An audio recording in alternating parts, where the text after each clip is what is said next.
नमस्कार। आदर्श शिक्षण समिति बाड़मेर, कक्षा अष्टमी, विषय गणित, अध्याय 3 चतुर्भुजों को समझना। प्रश्नावली 3.3 और 3.4 आज हम पढ़ेंगे। आज हम प्रश्नावली 3.3 का 10वां प्रश्न, पहले 9 तक करवाए थे, आज हम 10वां प्रश्न करेंगे। 10वें प्रश्न में पूछा है कि बताइए यह आकृति एक समलंब है। समलंब में एक युग्म बराबर होता है और एक अंतःकोण, दो कोण अंतःकोण या आसन कोण होते हैं। उनमें से कौन से दो समांतर भुजाएं हैं ये बताना है अपने को। तो अपन ने देखो यहाँ पे M और L अपने को दे रखा है 100 डिग्री और 80 डिग्री। ये 100 डिग्री और ये 80 डिग्री। अब देखो इन दोनों को जोड़ेंगे तो अपने पास में इनका योग आ जाएगा 180 डिग्री। तो समांतर कोणों में अंतः कोण या दो आसन कोणों का योग हमेशा क्या होता है, 180 डिग्री होता है। तो वो जो भुजाएं होती है वो क्या होती है, समांतर होती है। तो यहाँ M और N और K और L समांतर है, इसलिए KLMN एक क्या है, समलंब चतुर्भुज है। आगे हम 11वां प्रश्न पढ़ेंगे। 11वें प्रश्न में अपने पास में दिया हुआ है कि कौन सी ज्ञात करना है, और AB और CD ये क्या दी हुई है, समांतर रेखा है। तो समांतर रेखा दी हुई है तो इसका मतलब ये कोण अपने पास में और ये कोण अपने पास में आसन कोण या अंतः कोण है। तो ये अपने 180 में से घटा देंगे तो अपने पास में ये कोण कितना आ जाएगा, 60 डिग्री आ जाएगा। तो इसने कोण C का मान पूछा है, कोण C अपने पास में क्या आ गया, कोण C अपने पास में 60 डिग्री आ गया। इसी प्रकार ये प्रश्नावली के प्रश्न है। आगे अपन इसके प्रश्न चलेंगे। आगे प्रश्न में अपने पास में प्रश्न नंबर 12। प्रश्न नंबर 12 में है कि आकृति P और कोण P और वह S, कोण P और कोण S, ये अपने को मान ज्ञात करने हैं। कोण P और कोण S ये ज्ञात करने हैं। SP और RQ ये क्या दे दिया, समांतर दे दिया। तो इनके जो कोण आएंगे वो क्या हो जाएंगे, आसन कोण हो जाएंगे।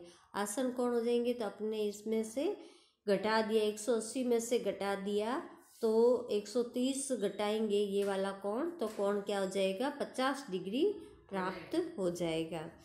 फिर कोण P 150 डिग्री आ जाएगा। और ऐसे ही कोण R है तो इसको अपन ने 180 में से घटाया तो ये 90 डिग्री प्राप्त हो जाएगा। ये कोण S 90 डिग्री और कोण P 50 डिग्री प्राप्त होगा।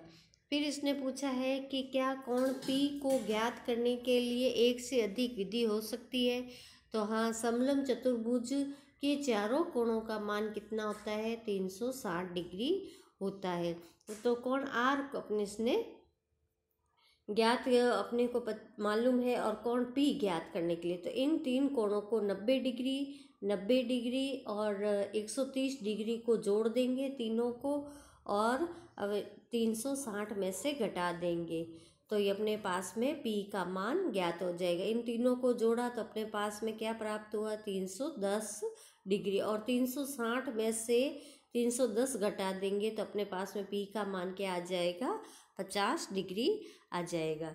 इसी प्रकार आगे अपने ये प्रश्नावली का आगे प्रश्न है 3.4।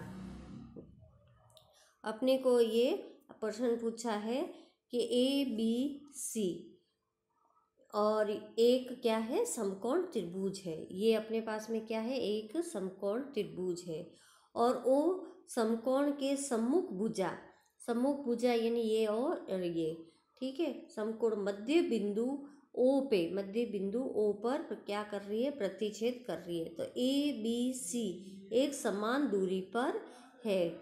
तो बिंदुओं से चिन्ह के अतिरिक्त भुजाएं आपकी सहायता के लिए खींची गई है, यानी ऊपर ये सब बराबर है और ऊपर ये खींचा गया है। दो समकोण त्रिभुज ABC और ADC, ABC और ADC ये हो गया। और O पे क्या कर रही है, ये विकर्ण है, विकर्ण O पे अपने पास में दोनों विकर्ण O पे प्रतिच्छेद कर रहे हैं, यानी समद्विभाजक बिंदु है। AC और AD क्या है, विकर्ण है जो एक दूसरे को क्या करते हैं, समद्विभाजित करते हैं। इस अतः O बिंदु ABCD से समान दूरी पर स्थित है। आगे अपन इसी प्रकार चौथे प्रश्न में जाएंगे। चौथा प्रश्न है चतुर्भुज, एक चतुर्भुज का नाम बताइए जिसके विकर्ण, अपने पास में बताने हैं जिसके विकर्ण एक दूसरे को समद्विभाजित करते हो। तो ऐसे अपने चतुर्भुजों के नाम बताने हैं। तो उसमें वर्ग, आयत, समचतुर्भुज, समांतर चतुर्भुज, जो कि इसके विकर्ण क्या होते हैं, एक दूसरे को समद्विभाजित, ये इसके गुण समान होते हैं। फिर दूसरा नंबर बताना है एक दूसरे पर लंब समद्विभाजक करते हो। लंब समद्विभाजक यानी जिसकी भुजाएं बराबर होती है, तो उसके विकर्ण भी क्या हो जाएंगे, आपस में एक दूसरे को क्या करेंगे, लंब समद्विभाजक। तो उसमें वर्ग और समचतुर्भुज, वर्ग और समचतुर्भुज में चारों भुजाएं क्या आती है, बराबर होती है। और जो बराबर हो यानी आयत और वर्ग, इसमें विकर्ण क्या होते हैं, बराबर होते हैं। आगे अपन प्रश्न नंबर 5, प्रश्न नंबर 5 में पूछा है कि बताइए एक आयत उत्तल चतुर्भुज कैसे है।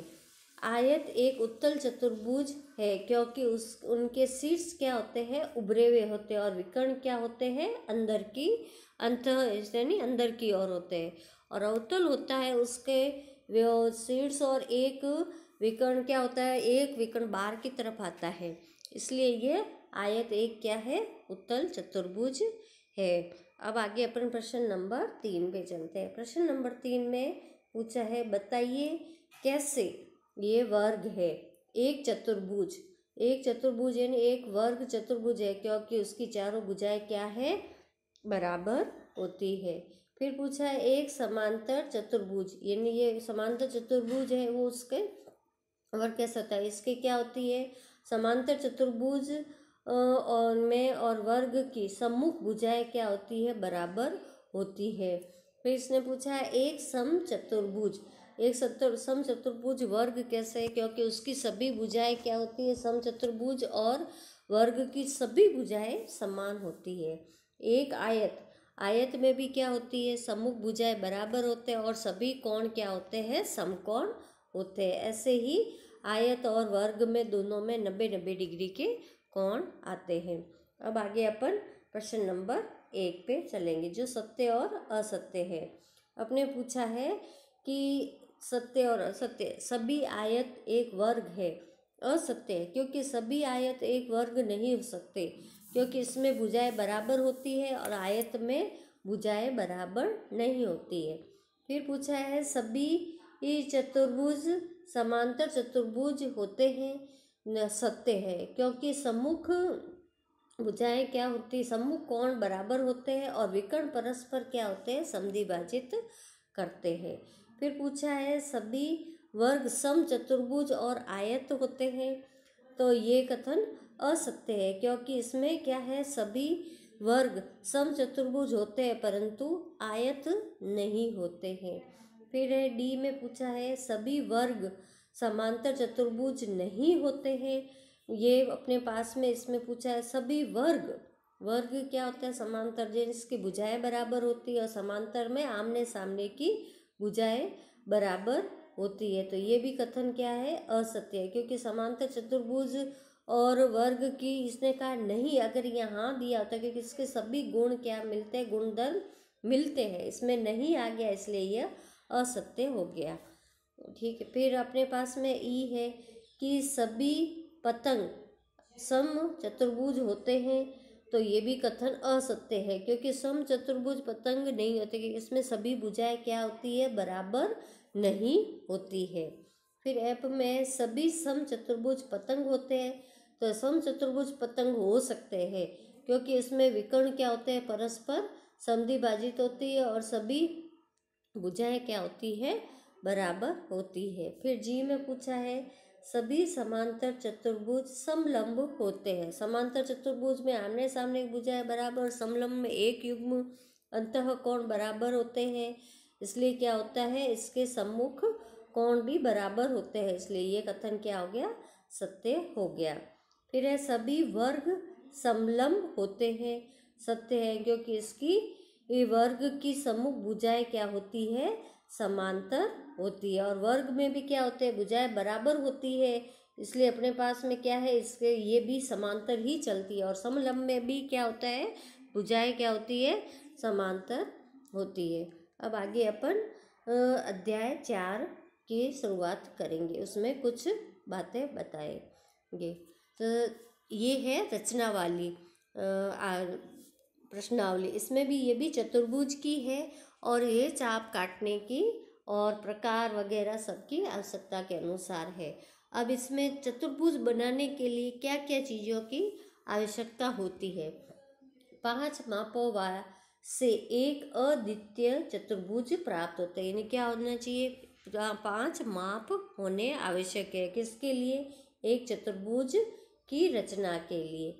जब 4 भुजाएं और एक विकर्ण दिया हो तो ही चतुर्भुज की रचना हो सकती है। 2 विकर्ण और 3 भुजाएं, तो ये भी 5 हो गई। 2 आसन भुजाएं और 3 कोण, आसन यानी पास पास वाली, ये आसन भुजाएं, ये भुजाएं और 3 कोण होने चाहिए। फिर 3 भुजाएं और उनके बीच के 2 कोण। और जब अन्य विशिष्ट गुण ज्ञात हो, यानी जब 2 कोण 3 कोण और वापस उनके द्वारा अपन आगे घटा के और कोण प्राप्त करें, ऐसा ही एक नियम आ जाता है। फिर प्रश्नावली 4.1, 4.1 में अपन पढ़ेंगे, इसमें प्रश्न नंबर 1 और 2 हल करेंगे और बाद में ये आगे के प्रश्न आपको गृह कार्य में देंगे। इसमें दिया है आपको ए बी क्या दिया है, 4.5, बी सी दिया है 5.5 और सी डी दिया है 4 सेमी और ए डी दिया है 6 सेमी, ए सी दिया है 7 सेमी। ये चतुर्भुज ए बी सी डी की अपने को क्या करनी है, रचना करनी है। ये एक चतुर्भुज दिया है। चतुर्भुज में क्या होते हैं, जब सबसे बड़े जो होता है वो विकर्ण होता है। इसमें सबसे पहले अपने को कच्चा चित्र बनाना है। कच्चा चित्र सबसे पहले बना के और फिर इसका नामांकित करके और ये अपने को चाप द्वारा बनाना है। ये इसमें अपने पास में देखो ए बी क्या लिया, 4.5 ले लिया। फिर अब इसमें एक रेखाखंड खींचा, फिर अपने ये बिंदु बी से केंद्र मानकर त्रिज्या 5.5 का क्या करना है, एक चाप काटना है। एक यहाँ पे चाप काटा। फिर अपने पास में कोण बिंदु ए को क्या माना, केंद्र माना और उससे अपने को 7 सेमी का ये चाप काटना है। जो अपने पास में विकर्ण है वो चाप काटा, तो ये 2 चाप प्राप्त हो गए। फिर बी सी और ए सी को अपन ने मिला दिया। फिर अपने पास में ए केंद्र से अपन ने 6 सेमी का चाप काटा और सी से डी के लिए अपन ने 4 सेमी का चाप काटा और डी नाम अंकित किया। इस प्रकार ए डी और सी डी अपने पास में भुजाएं प्राप्त हो गई और इस प्रकार ए बी सी डी एक अभीष्ट चतुर्भुज प्राप्त हो गया। इसी प्रकार आपको आगे दूसरा प्रश्न ऐसा ही है, वो प्रश्न करना है। पहले कच्चा चित्र बनाना है और फिर पक्का चित्र बनाना है। इसी प्रकार आगे गृह कार्य 3.4 के और प्रश्नावली 4.1 के तीसरा और चौथा प्रश्न दिया जाता है। ये समांतर चतुर्भुज है। समांतर चतुर्भुज में हमेशा ये ध्यान रखना, आमने सामने की भुजाएं क्या होती है, बराबर होती है। और सम चतुर्भुज में सभी भुजाएं क्या होती है, बराबर होती है। और ईटी ये आगे दिया हुआ है विकर्ण के रूप में। इस प्रकार ये आगे आपको ये प्रश्न करने हैं। धन्यवाद।